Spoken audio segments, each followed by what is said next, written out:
இந்திய நாட்டிலேயே மொத்தமே 20,000 பேர் தான் தெரிஞ்ச சமஸ்கிருதத்துக்கு கிட்டத்தட்ட அதை நூற்றுக்கணக்கான பல நூற்றுக்கணக்கான கோடிகளை செலவு செய்கிற ஒன்றிய அரசு தமிழுக்கு எவ்வளோ ஒதுக்கி இருக்கிறாங்க?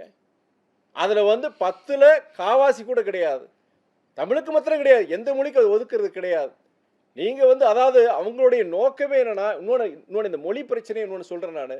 இன்றைக்கி நாட்டில் பல்வேறு பிரச்சனைகள் இருக்குது, வாழ்வாதார பிரச்சனைகள் இருக்குது. இன்னைக்கு 100 நாள் வேலை திட்டத்தில் நீங்கள் கிராமங்களுக்கு போனீங்கன்னா முன்னாடியில் 70-80 நாள் கிடைச்சிட்டு இன்னைக்கு 40-50 நாளோட கிடைக்கிறது கிடையாது. அன்னைக்கு நம்ம தொடர்ந்து கடந்த கிட்டத்தட்ட 4-5 வருஷமா எல்லா எதிர்கட்சிகளும் இன்னைக்கு நம்முடைய பாஜக அந்த ஒன்றிய அரசு கிட்ட வைக்கிற கோரிக்கை என்னன்னா, அந்த 100 நாட்களை கூட்டணும்னு சொல்றாங்க. இருக்கிற 100 நாட்களுக்கு வேலை கொடுக்கறது கிடையாது. இப்போ சமீபத்தில் இந்த 2-3 மாசத்துல 2-3 மாசத்துக்கு வேலை செஞ்சவங்களுக்கு 100 நாள் திட்டத்தில் வேலை செஞ்சவங்களுக்கு 2-3 மாதம் சம்பளமே கொடுக்கல. உங்களுக்கு 100 நாள் வேலை திட்டத்துடைய சட்டமே என்ன சொல்லுதுன்னா, வேலை கேட்டாலே 15 நாட்களுக்குள்ள அவங்களுக்கு வேலை கொடுக்கணுங்கிறது சட்டம் சொல்லுது. அது இல்லாமல் வேலை செஞ்சவங்களுக்கு அவங்க பணிபுரிந்து அந்த மாதம் முடிஞ்சு 15வது நாட்குள்ள வந்து சம்பளம் போகணும்னு சொல்லிட்டு இருக்குது. 2-3 மாசமா பல மாநிலங்களில் இந்த பணம் கொடுக்கல. நீங்க இந்த 100 நாள் வேலை திட்டம் நான் தமிழ்நாடு மாத்திரம் கிடையாது, இந்தியாவில் இருக்க அனைத்து மாநிலங்களிலும் உள்ள அனைத்து கிராமங்களிலும் ஏழை எளிய மக்களுக்கு 100 நாட்கள் வேலை நீங்க கொடுக்கணும்னா அதுக்கு ஒதுக்கப்பட வேண்டிய நிதி குறைஞ்சபட்சம் 2 லட்சம் கோடி.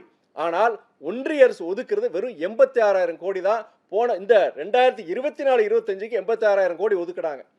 பற்றாக்குறை கிட்டத்தட்ட 10,000 கோடி பற்றாக்குறை டெபிசிட் இருக்கு. அதில் இந்த 100 நாள் வேலை திட்டத்தில் வந்து கிட்டத்தட்ட 10,000 கோடி டெபிசிட் இருக்கு. போய் தான் பல மாநிலங்களுக்கு இந்த 2-3 மாதம் சம்பளம் கொடுக்கல. சரி, இப்போ அடுத்த வருஷம் 2025-26க்கு எவ்வளோ நிதி ஒதுக்கி இருக்கிறாங்கன்னா அதே 86,000 கோடி தான். இந்த திட்டத்தை வந்து படிப்படியாக அதுக்குண்டான அதை அப்படியே முடக்கிட்டு தான் முடிவு பண்ணியிருக்கிறாங்க ஒன்றிய அரசு. அதனால் இந்த மாதிரி பல்வேறு விஷயங்கள், ஆண்டுக்கு 2 கோடி வேலை வாய்ப்புகள், இன்னைக்கு உங்களுக்கு எல்லாருக்கும் தெரியும், இன்னைக்கு பணவீக்கம் வந்து அதிகமாக இருக்கிறது எழுதியிருக்கு, இன்ஃப்ளேஷன் ரொம்ப இதாக இருக்குது. இந்த மாதிரி பல்வேறு விஷயங்களை வந்து இன்னைக்கு பேசுறதுக்கு பதிலாக இந்த மொழி பிரச்சனை, அதே மாதிரி டீலிமிட்டேஷனுங்கிற அந்த வாதம், இது இது இது வந்து ஒரு அவங்களுடைய ஒன்றிய அரசுடைய அவங்களுடைய பல்வேறு அவங்களுடைய அதாவது இன்னெஃபிஷியன்சி